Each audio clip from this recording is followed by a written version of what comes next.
नमस्ते दोस्तों, स्वागत है आपका अपने चैनल एपीजी ज्ञान बाबा में। हेलो दोस्तों, एक बार फिर लेकर आए हैं भगवान श्री राम की कथा। अगर आप भगवान श्री राम के सच्चे भक्त हो तो चैनल को सब्सक्राइब करें, वीडियो को लाइक करें, शेयर करें और वीडियो को अंत तक जरूर देखें। प्रभु श्री राम को 14 वर्ष का वनवास हुआ। इस वनवास काल में श्री राम ने कई ऋषि मुनियों से शिक्षा और विद्या ग्रहण की, तपस्या की और भारत के आदिवासी, वनवासी और तमाम तरह के भारतीय समाज को संगठित कर उन्हें धर्म के मार्ग पर चलाया। संपूर्ण भारत को उन्होंने एक ही विचारधारा के सूत्र में बांधा, लेकिन इस दौरान उनके साथ कुछ ऐसा भी घटा जिसने उनके जीवन को बदल कर रख दिया। रामायण में उल्लेखित और अनेक अनुसंधानकर्ताओं के अनुसार जब भगवान राम को वनवास हुआ तब उन्होंने अपनी यात्रा अयोध्या से प्रारंभ करते हुए रामेश्वरम और उसके बाद श्रीलंका में समाप्त की। इस दौरान उनके साथ जहां भी जो घटा उनमें से 200 से अधिक घटना स्थलों की पहचान की गई है।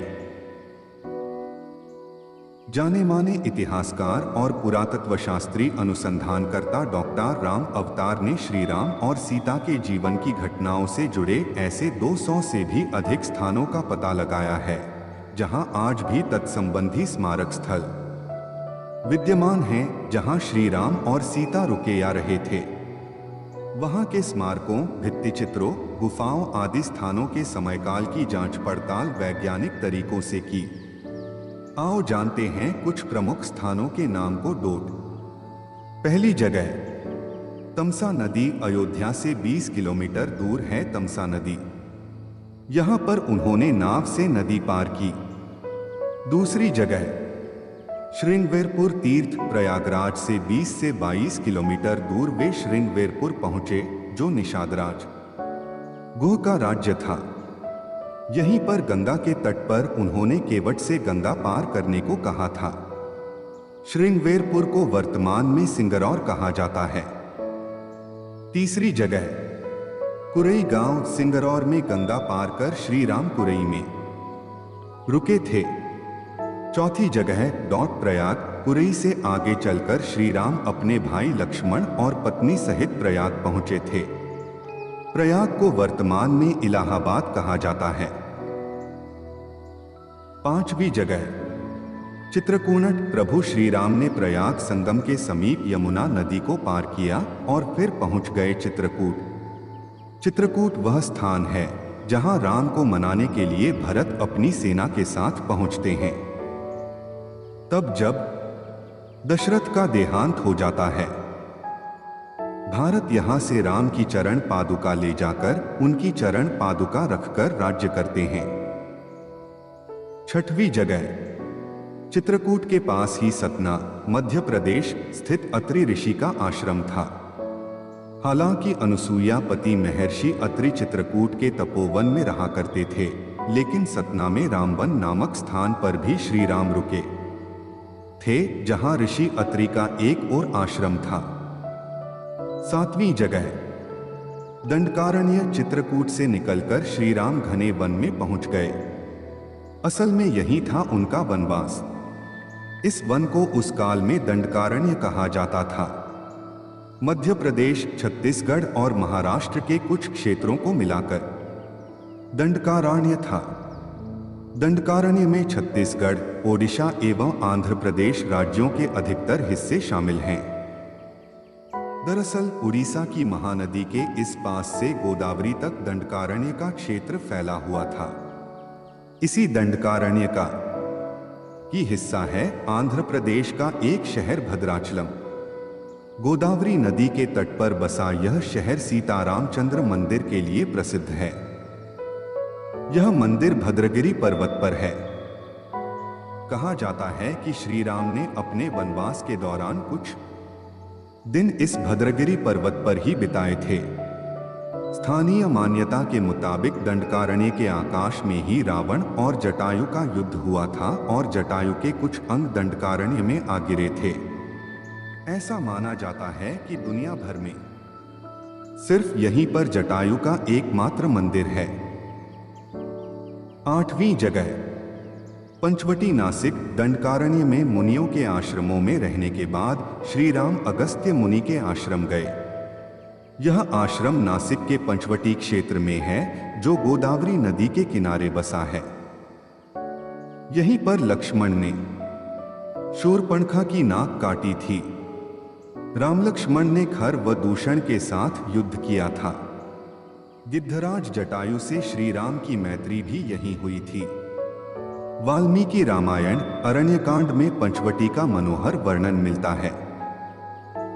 9वीं जगह, नासिक क्षेत्र में शूर्पणखा, मारीच और खर व दूषण के वध के बाद ही रावण ने सीता का हरण किया और जटायु का भी वध किया था, जिसकी स्मृति नासिक से 56 किलोमीटर दूर ताकेड़ गांव में सर्वतीर्थ नामक स्थान पर आज भी संरक्षित है। जटायु की मृत्यु सर्वतीर्थ नाम के स्थान पर हुई, जो नासिक जिले के इक्तपुरी तहसील के ताकेड़ गांव में मौजूद है। इस स्थान को सर्वतीर्थ इसलिए कहा गया क्योंकि यहीं पर मरणासन्न जटायु ने सीता माता के बारे में बताया। राम जी ने यहाँ जटायु का अंतिम संस्कार करके पिता और जटायु का श्राद्ध तर्पण किया था। इसी तीर्थ पर लक्ष्मण रेखा थी। 10वीं जगह, पर्णशाला। पर्णशाला आंध्र प्रदेश में खम्माम जिले के भद्राचलम में स्थित है। रामालय से लगभग 1 घंटे की दूरी पर स्थित पर्णशाला को पंशाला या पंसाला भी कहते हैं। पर्णशाला गोदावरी नदी के तट पर स्थित है। मान्यता है कि यही वह स्थान है जहां से सीता जी का हरण हुआ था। हालांकि कुछ मानते हैं कि इस स्थान पर रावण ने अपना विमान उतारा था। इस स्थल से ही रावण ने सीता को पुष्पक विमान में बिठाया था, यानी सीता जी ने धरती यहां छोड़ी थी। इसी से वास्तविक हरण का स्थल यह माना जाता है। यहां पर राम सीता का प्राचीन मंदिर है। 11 जगह, तुंगभद्रा, सर्वतीर्थ और पर्णशाला के बाद श्री राम लक्ष्मण सीता की खोज में तुंगभद्रा तथा कावेरी नदियों के क्षेत्र में पहुंच गए। तुंगभद्रा एवं कावेरी नदी क्षेत्रों के अनेक स्थलों पर वे सीता की खोज में गए। 12वीं जगह, शबरी का आश्रम। तुंगभद्रा और कावेरी नदी को पार करते हुए राम और लक्ष्मण चले सीता की खोज में। जटायु और कबंध से मिलने के पश्चात वे ऋष्यमुख पर्वत पहुंचे। रास्ते में वे पंपा नदी के पास शबरी आश्रम भी गए, जो आजकल केरल में स्थित है। शबरी जाति से भीलनी थीं और उनका नाम था श्रमणा। पंपा तुंगभद्रा नदी का पुराना नाम है।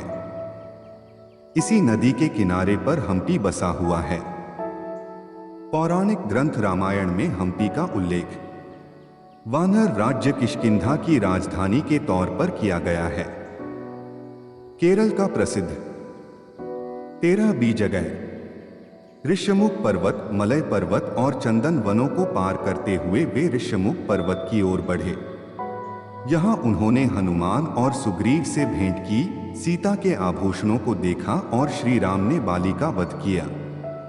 ऋष्यमुख पर्वत वाल्मीकि रामायण में वर्णित वानरों की राजधानी किष्किंधा के निकट स्थित था।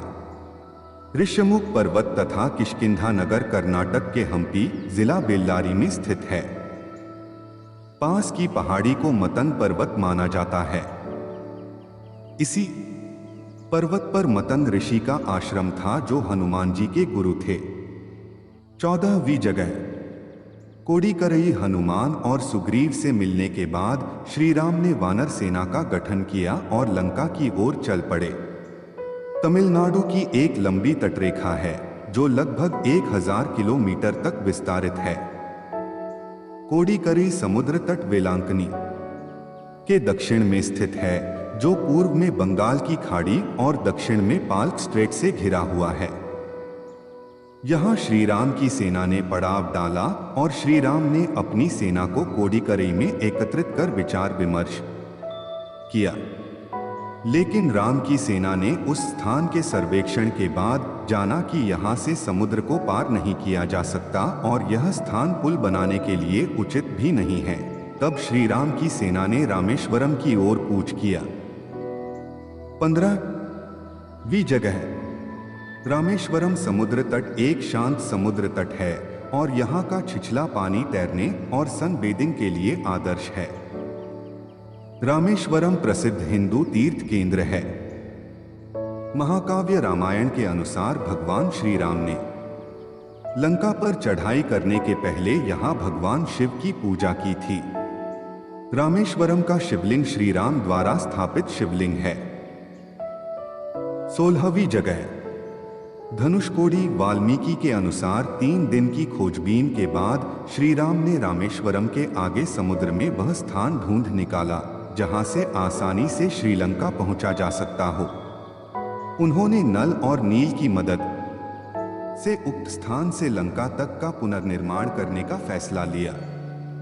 धनुषकोडी भारत के तमिलनाडु राज्य के पूर्वी तट पर रामेश्वरम द्वीप के इसका नाम धनुषकोडी इसलिए है कि यहाँ से श्रीलंका तक वानर सेना के माध्यम से नल और नील ने जो पुल राम सेतु बनाया था उसका आकार मार्ग धनुष के समान ही है। इन पूरे इलाकों को मन्नार समुद्री क्षेत्र के अंतर्गत माना जाता है। धनुषकोडी ही भारत और श्रीलंका के बीच एकमात्र स्थलीय सीमा है जहां समुद्र नदी की गहराई जितना है, जिसमें कहीं कहीं भूमि नजर आती है। 17वीं जगह, नुवारा एलिया पर्वत श्रृंखला वाल्मीकि रामायण अनुसार श्रीलंका के मध्य में रावण का महल था। नुवारा एलिया पहाड़ियों से लगभग 90 किलोमीटर दूर बांद्रवेला की तरफ मध्य लंका की ऊंची पहाड़ियों के बीचों बीच सुरंगों तथा गुफाओं के भंवर जाल मिलते हैं। यहाँ ऐसे कई पुरातात्विक अवशेष मिलते हैं जिनकी कार्बन डेटिंग से इनका काल निकाला गया है। श्रीलंका में नुवारा एलिया पहाड़ियों के आसपास स्थित रावण फॉल, रावण गुफाएं, अशोक वाटिका, खंडहर हो चुके विभीषण के महल आदि की पुरातात्विक जांच से इनके रामायण काल के होने की पुष्टि होती है। आजकल भी इन स्थानों की भौगोलिक विशेषताएं, जीव, वनस्पति तथा